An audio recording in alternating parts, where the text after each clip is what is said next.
Hola, buenos días. Nos encontramos en la Facultad de Estudios Superiores Plantel Acatlán. Mi nombre es Ángel González Rojas. Soy estudiante del primer semestre de la carrera de Comunicación. Hoy contamos con la presencia de el doctor Alberto Espejel Espinosa, con un doctorado en Ciencias Políticas y Sociales por la Facultad de Ciencias Políticas en la UNAM y maestro actual de la facultad en las materias impartidas por partidos políticos y sistema electoral. Bueno, antes que nada, profesor, maestro, bienvenido. De antemano, muchas gracias por aceptar la entrevista. Contrario. Me gustaría hacerle algunas preguntas y escuchar su opinión al respecto. Claro que sí, con gusto. Vale. A tantos días de la toma de la presidencia de la actual presidenta Claudia Sheinbaum, ¿cuál considera que serían los principales desafíos dado en el contexto político y social?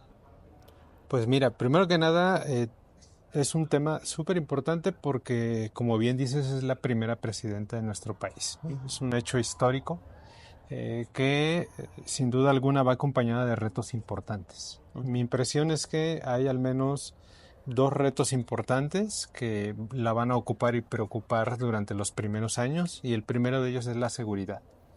El problema de seguridad por el que atraviesa nuestro país, asociado con la violencia, el crimen organizado, es muy abrumador. Y es un tema que es muy probable que no se solucione en 2, 3 años, sino que sea un tema, digamos, de largo aliento, ¿no? En ese orden de ideas, eh, el gobierno de Claudia Sheinbaum en la Ciudad de México tuvo muy buenos resultados. Los delitos de alto impacto se redujeron de manera importante, pero es evidente que la Ciudad de México es un contexto que no puede ser simplemente transportado a otras zonas de nuestro país. Entonces el reto es mayúsculo porque en zonas rurales, zonas campesinas, es una lógica muy distinta, lógica territorial, organizativa, que el tema de la seguridad requiere una explicación y un análisis distinto. Entonces, en materia de seguridad, me parece que es el primer gran reto.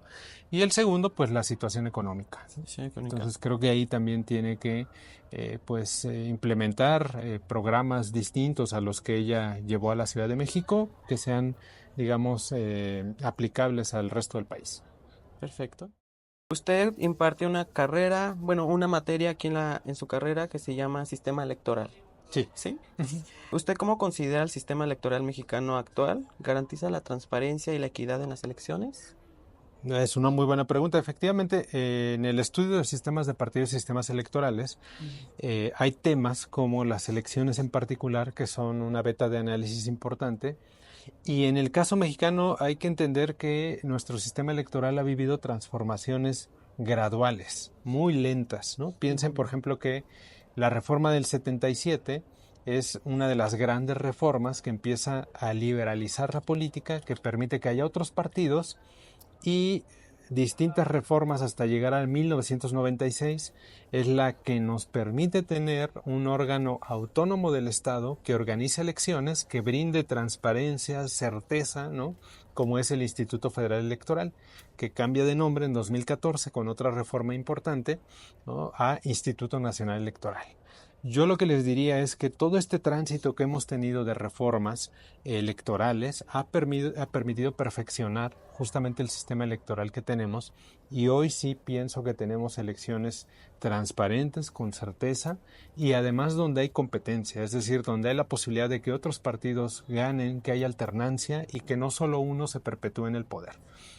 No quiero negar con ello que sí hay algunos lugares donde suele haber problemas, la mayoría de ellos últimamente ligados al crimen organizado y violencia en periodos electorales, pero fuera de ello, en general, en nuestro país podemos tener la seguridad de que hay elecciones libres, justas, abiertas y transparentes. Vale, muchas gracias. Ahora cambiando a un último tema, hoy nos encontramos ante uno de los desafíos más grandes para nuestra generación y futuras. Habrá que enfrentar el cambio climático.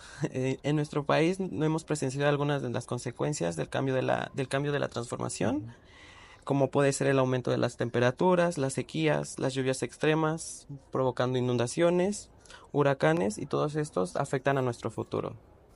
¿Usted cómo ve el rol del Estado mexicano en la lucha del cambio climático?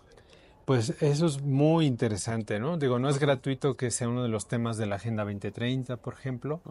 sí. Y yo tendría, digamos, como mucha, decirlo, esperanza, en el sentido de que estos problemas al final afectan a ustedes, a las nuevas generaciones y a las que siguen, ¿no? Que son quienes van a padecer mucho más estos problemas. Y decía, yo tengo un poco de esperanza porque a diferencia del gobierno anterior, de López Obrador, que de repente tenía como cierto estigma hacia la ciencia, hacia la academia, daba la impresión que no era como muy afín al conocimiento, ¿no? Como tal, que es necesario justamente para combatir el cambio climático, y que tampoco eran temas que le interesaran, ¿no? Es decir, más enfocado en construir 2 refinerías, más enfocado en apuntalar a la CFE, ¿no?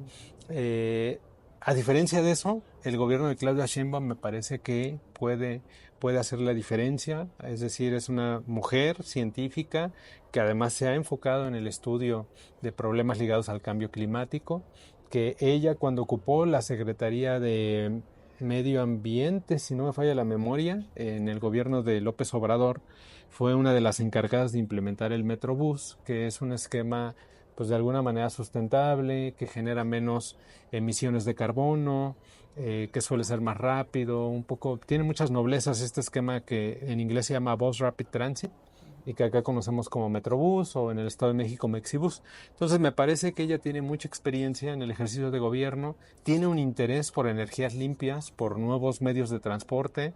Piensen por ejemplo también en el cablebús que inicia en la Ciudad de México con ella.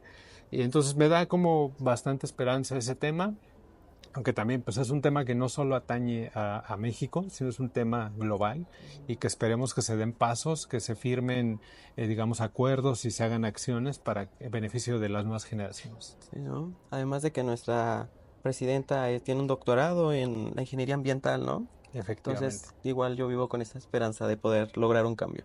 Así es. Sin más que decir, sería todo por hoy. Agradezco nuevamente su presencia y su tiempo por esta entrevista, profesor. Al contrario. Y sería todo. Muchas Gracias a gracias. ustedes.